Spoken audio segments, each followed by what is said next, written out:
All right, we're going to go over the types of faults. So we have normal faults, strike-slip faults, and reverse faults. And a fault is just a point on the Earth's crust that's cracked where movement can occur.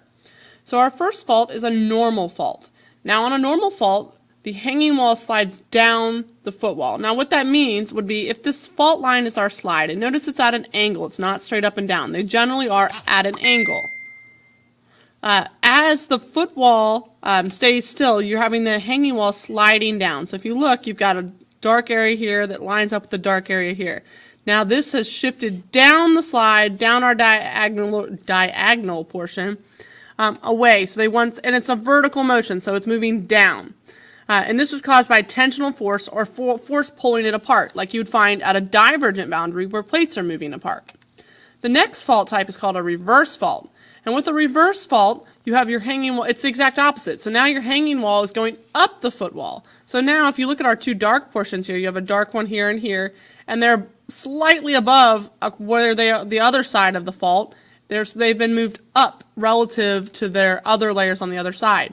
And that, again, is a vertical motion, but now it's caused by compression pushing together the two blocks of material. And that you would find at a convergent plate boundary. So they're often associated with that, especially with continent-to-continent boundaries where you have mountain building. So the continent-to-continent boundary it's called a thrust fault. It thrusts the material upward, and that's just a type of reverse fault. It's being thrusted over top of another piece of material.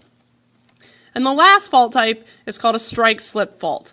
And a strike-slip fault is horizontal motion. We've been talking about a lot of up-down. Well, this one's now moving side by side. So even in the picture, it looks kind of like they're moving. You could imagine the one to my left is moving inside of the computer. This one's coming out of the computer.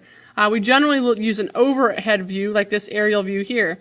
And you can kind of see on this aerial view, this chunk of mountains used to line up with this chunk of mountains.